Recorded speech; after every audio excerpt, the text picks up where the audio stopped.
custom craft. Hey everybody, I hope you guys are doing good out there. So in today's video, I am going to try to recreate this blade. There's a car driving by my neighborhood. So this blade, which was made from a farrier's rasp, and you can see I've already quenched it, out of this piece of 5160 steel. So the trick to this is I have somebody on Etsy who requested one of these, but made out of 5160 because he said he's going to abuse the crap out of it. What better steel to have to abuse the crap out of than 5160? So the trick to this is getting the shape of the belly just right, almost kind of like a football shape. And this mock-up was sort of easy for me to do because it was already pretty wide to begin with. And so I'm going to try to hammer it out of this piece right here. This piece is about 1/4 of an inch thick, and this was 3/16, but this was also wider from spine to belly than this piece was. So here we go. Okay, so I'm going to do narration instead of recording music for this one. So right here I'm just starting to form out the tip, and it's a different type of tip than I usually forge, and then I'm realizing right about here that the piece of metal is already too wide for me to hold comfortably with those tongs, so I'm going to start kind of making the handle right there. And now I bring it over to what is just a railroad track stood on its end, and I've ground part of that horn over into a concave shape, which makes it really easy to make finger wells with, as you're seeing right there, making a nice finger shape. And then right there I'm using my big hammer. That's a 4-pound hammer, just to start flattening everything out. It's my big hammer. Straighten it out, and the purpose of doing that is so that I can hold the whole thing more securely with a smaller pair of tongs. And there we go, back to forming the tip of it. You can kind of see that the tip is starting to form into the fish lips, which is not great forging on my part, but I already decided that I'm just going to grind that part off. There we go, making the tip. Trying my best to get it as centered as possible with the tip. Now what I'm doing is I'm taking the flat part of my crosspeen and starting to stretch out the belly of that by making horizontal blows to thin out the metal in the middle of the blade so that I can stretch it out. And then I go back to the big hammer, start flattening it out, which then extends the blade a bit more. Alright, I'm just using the big hammer to flatten that out because that's a bit thicker than the blade. Got to keep getting the scale off of that with the brush because, man, 5160 sure builds a lot of scale, more so than anything else I'd used to that point. This is actually the first time I've really worked with 5160, and you know what? It's moves pretty easily, so I was pretty happy about that. I'm just kind of piddling around with the handle. Just when I get bored of working on the blade, I'll just start going to the handle. Intermission time. So what I have right now is this. And you can see I've traced out the farrier rasp one right over that. So I'm a bit beyond parameters right now, which my customer said is fine, but he really wants that football shape dip right here. So I'm going to try to do a bit more forging on this before I attempt major surgery with a grinder. So see how that works out. Alright, after that I realized that there was a bit of a shape issue with the spine. And so this is when I take it and just start whamming it into the horn to bring the handle down, and then the kind of the spine of the knife up to work out more of that football shape. And whacking it against the horn like that, just move the metal without deforming it, like hitting it with a hammer, as shown by this part right there. I'm trying to bring that handle down to create more of a football curve on the spine. And right there, I'm trying to move the metal up towards the spine, and my blows are glancing upwards. Trying to make sure that handle stays just about the same length. Here we go, trying to push that handle back down, make it a little more shapely. There we go, that's a good looking shape, but I had to stop hitting it because it was only 2 dimes thick at this point and I didn't want a hammer anymore. So, we take it to the grinder. Now we can start grinding things down.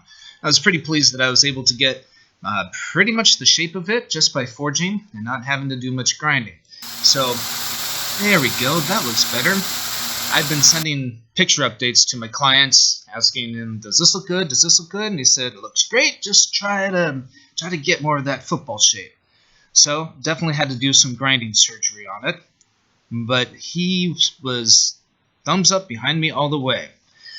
So now what I am doing here is just taking a ball peen hammer, large ball peen hammer, and just making the little dimples on it for aesthetics. Now the quench. And I should have worn a glove because those flames jumped up on my hand. Kind of hot. As flames typically are. Duh. And let that metal sing. Yeah, that's hard.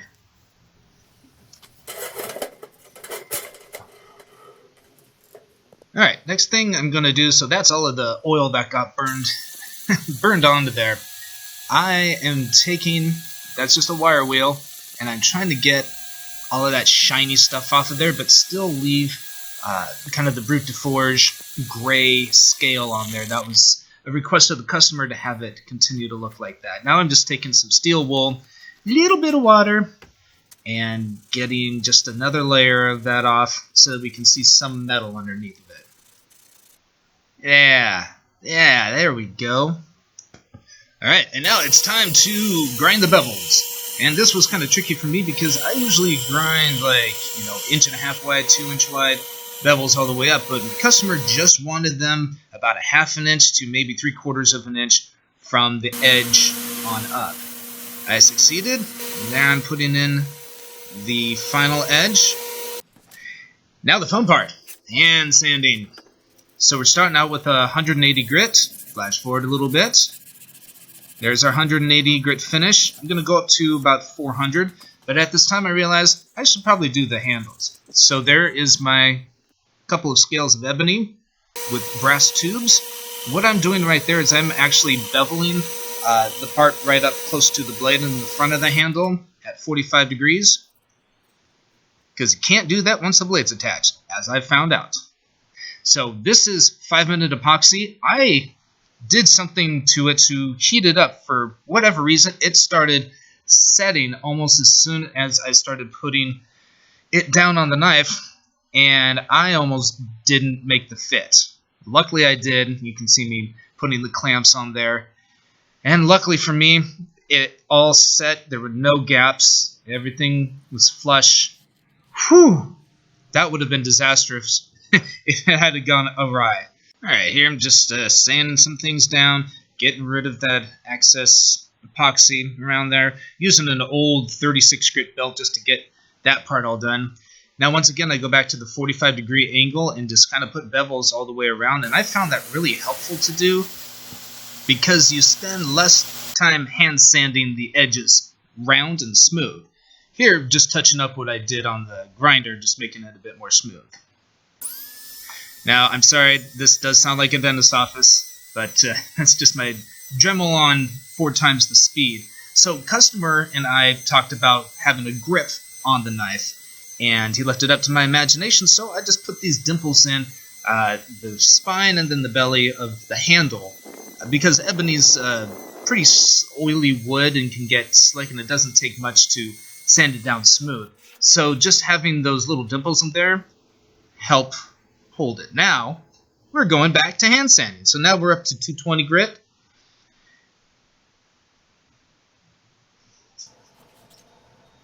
Now we're up to 320.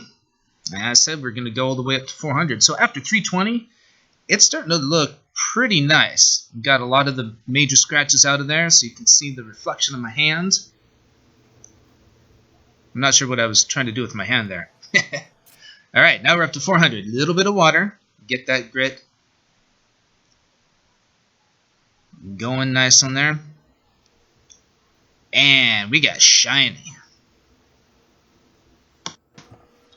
Alright, now that we're all shined up, time to put in my maker's mark with some saltwater etching. First, I'm going to tape off parts of the blade that I don't want exposed to the solution. Take a nice bit of red fingernail polish, put it on there, let it dry. I'm just going to take a regular old nail and start scratching my Maker's Mark or my AMH custom logo in there. So basically, I'm exposing the bare metal, which is then going to be electrified. So I've just dipped those Q-tips into a salt water solution, put one lead of the battery pack to the bare blade, and then the other one to that Q-tip, and so that salt water is just slowly eating away that bit of metal there. Alright, nail polish remover, and voila, we've got our touch mark. Thanks a lot for watching this, everybody. I appreciate your support. So this is the final project. I'll give you a video of close-up of this in a little bit. But here it is. It was a lot of fun to make, and I really appreciate the support of my Etsy patron, Eric Z in Maryland. This is coming to you, and he wanted to buy the prototype too, so I finished both of them up.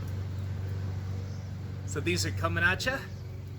I know I've been behind in making videos here for a while. Things have been busy around here. Somebody's mowing the lawn down the street because in Washington it's finally spring and we can get out and do stuff. Even though I'm wearing flannel because it's a little cool out here, we're enjoying some nice weather. So thank you very much, and stay tuned for some more good stuff.